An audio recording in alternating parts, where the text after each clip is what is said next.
दोस्तों नमस्कार। आप सभी का स्वागत है मेरे YouTube चैनल कहानी संकलन में। आज मैं आप सभी लोगों के लिए लेकर आया हूँ लेखक हरिशंकर परसाई जी द्वारा रचित व्यंग्य परक निबंध प्रेमचंद के फटे जूते। मूलतः इस निबंध के माध्यम से लेखक हिंदी के सम्मानित साहित्यकारों की दुर्दशा का उन्होंने व्यंग्य परक चित्रण प्रस्तुत किया है। जो साहित्यकार समाज की कुरीतियों को मिटाने के लिए उन्हें ठोकरें मारता रहता है, समाज उसे बदले में एक जोड़ी ठीक ठाक जूते पहनने योग्य भी नहीं समझता। साहित्यकार की दरिद्रता में कोई उसका साथ नहीं देता। शीर्षक है प्रेमचंद के फटे जूते। प्रेमचंद का एक चित्र मेरे सामने है। पत्नी के साथ फोटो खिंचा रहे हैं। सिर पर किसी मोटे कपड़े की टोपी, कुर्ता और धोती पहने हैं। कनपट्टी चिपका है। गालों की हड्डियां उभर आई हैं, पर घनी मूछें चेहरे को भरा भरा बतलाती है। पाँव में कैनवस के जूते हैं, जिनके बंद बेतरतीब बंधे हैं। लापरवाही से उपयोग करने पर बंद के सिरों पर की लोहे की पतरी निकल जाती है और छेदों में बंद डालने से में परेशानी होती है। तब बंद कैसे भी कस लिए जाते हैं। दाहिने पांव का जूता ठीक है, मगर बाएं जूते में बड़ा छेद हो गया है, जिसमें से उंगली बाहर निकल आई है। मेरी दृष्टि इस जूते पर अटक गई है। सोचता हूँ, फोटो खिंचाने की अगर यह पोशाक है तो पहनने की कैसी होगी। नहीं, इस आदमी की अलग अलग पोशाकें नहीं होगी। इसमें पोशाकें बदलने का गुण नहीं है। यह जैसा है वैसा ही फोटो में खिंच जाता है। मैं चेहरे की तरफ देखता हूँ। क्या तुम्हें मालूम है मेरे साहित्यक पुरखे कि तुम्हारा जूता फट गया है और उंगली बाहर दिख रही है? क्या तुम्हें इसका जरा भी एहसास नहीं है? जरा लज्जा, संकोच या झेप नहीं है?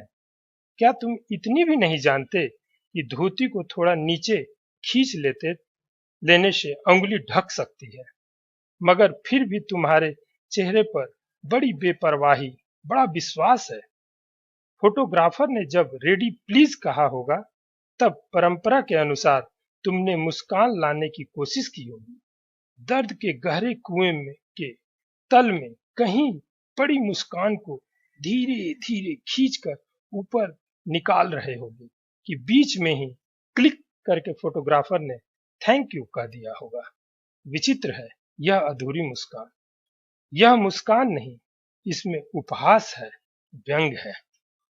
यह कैसा आदमी है जो खुद को फटे जूते पहने फोटो खिंचा रहा है, पर किसी पर हंस भी रहा है।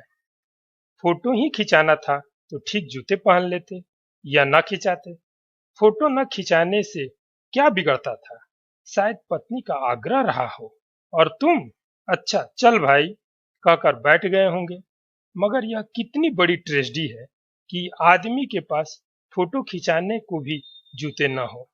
मैं तुम्हारी यह फोटो देखते देखते तुम्हारे क्लेश को अपने भीतर महसूस करके जैसे रो पड़ना पड़ना चाहता हूँ, मगर तुम्हारी आंखों का यह तीखा दर्द भरा व्यंग मुझे एकदम रोक देता है। तुम फोटो का महत्व नहीं समझते। समझते होते तो किसी से फोटो खिंचाने के लिए जूते मांग लेते। लोग तो मांगे के कोट से वर दिखाई करते हैं और मांगे की मोटर से बारात निकालते हैं। फोटो खिंचाने के लिए तो बीबी तक मांग ली जाती है। तुमसे जूते ही मांगते नहीं बने। तुम फोटो का महत्व नहीं जानते। लोग तो इत्र चुपड़ कर फोटो खिंचाते हैं जिससे फोटो में खुशबू आ जाए। गंदे से गंदे आदमी की फोटो भी खुशबू देती है। टोपी 8 आने में मिल जाती है और जूते उस जमाने में भी 5 रुपये से कम में क्या मिलते होंगे। जूता हमेशा टोपी से कीमती रहा है। अब तो जूते की कीमत और बढ़ गई है और एक जूते पर 2500 टोपियां निछावर होती हैं।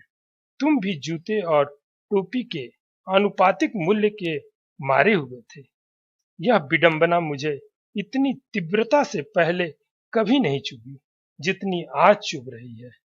मैं जब मैं तुम्हारा फटा जूता देख रहा हूं, तुम महान कथाकार, उपन्यास सम्राट, युग प्रवर्तक, जाने क्या क्या कहलाते थे, मगर फोटो में भी तुम्हारा जूता फटा हुआ है। मेरा जूता भी कोई अच्छा नहीं है। यूं ऊपर से अच्छा दिखता है, अंगुली बाहर नहीं निकलती, पर अंगूठे के नीचे तला फटक गया है। अंगूठा जमीन में घिसता है और पैनी मिट्टी पर कभी रगड़ खाकर लहूलुहान भी हो जाता है। पूरा तला गिर जाएगा, पूरा पंजा छिल जाएगा, मगर अंगुली बाहर नहीं दिखेगी। तुम्हारी अंगुली दिखती है, पर पांव सुरक्षित है। मेरी अंगुली ढकी है, पर पंजा नीचे घिस रहा है। तुम पर्दे का महत्व ही नहीं जानते। हम पर्दे पर कुर्बान हो रहे हैं। तुम फटा जूता बड़े ठाट से पहने हो, मैं ऐसे नहीं पहन सकता। फोटो तो जिंदगी भर इस तरह नहीं खिंचाऊं, चाहे कोई जीवनी बिना फोटो के ही छाप दे। तुम्हारी यह व्यंग मुस्कान मेरे हौसले पस्त कर देती है। क्या मतलब है इसका? कौन सी मुस्कान है यह? क्या होरी का गोदान हो गया? क्या पूस की रात में नीलगाय हल्कू का खेत चर गई? क्या सुजान भगत का लड़का मर गया क्योंकि डॉक्टर क्लब छोड़कर नहीं आ सकते? नहीं, मुझे लगता है माधो औरत के कफन के चंदे को शराब पी गया। वही मुस्कान मालूम होती है। मैं तुम्हारा जूता फिर देखता हूँ, कैसे फट गया यह। मेरी जनता के लेखक क्या बहुत चक्कर काटते रहे?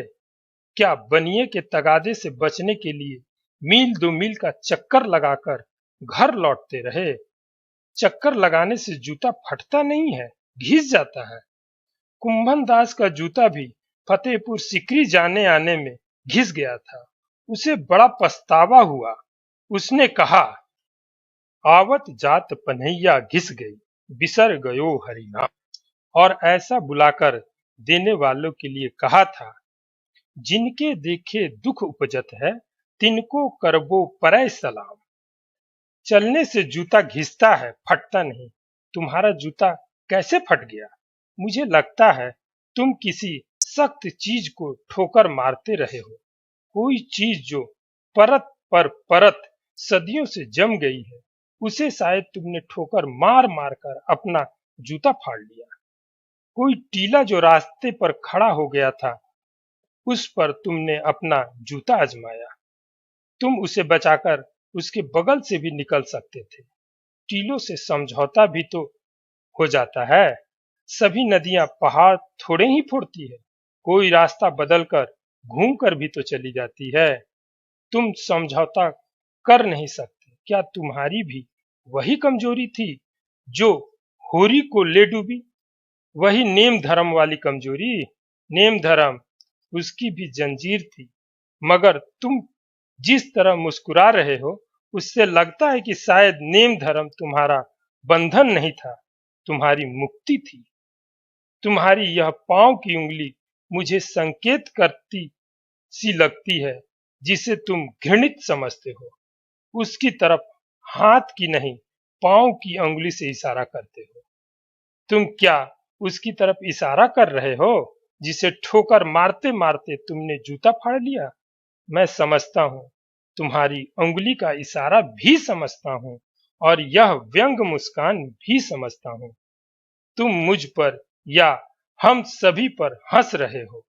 तुम उन पर जो उंगली छिपाए और तलवे घिसाए चले आ रहे हैं, उन पर जो टीले को बरकरार बाजू से निकल रहे हैं। तुम कह रहे हो, मैंने तो ठोकर मार मार कर जूता फाड़ लिया, उंगली बाहर निकल आई, पर पांव बच रहा और मैं चलता रहा। मगर तुम उंगली को ढांकने की चिंता में तलवे का नाश कर रहे हो। तुम चलोगे कैसे? मैं समझता हूँ। मैं तुम्हारा फटे जूते की बात समझता हूँ, तुम्हारी उंगली का इशारा समझता हूँ, तुम्हारी व्यंग मुस्कान समझता हूँ। प्रेमचंद के फटे जूते शीर्षक में परसाई जी ने प्रेमचंद के व्यक्तित्व की सादगी के साथ एक रचनाकार की अंतर्भेदी सामाजिक दृष्टि का विवेचन करते हुए आज की दिखावे की प्रवृत्ति एवं अवसरवादिता पर व्यंग किया है।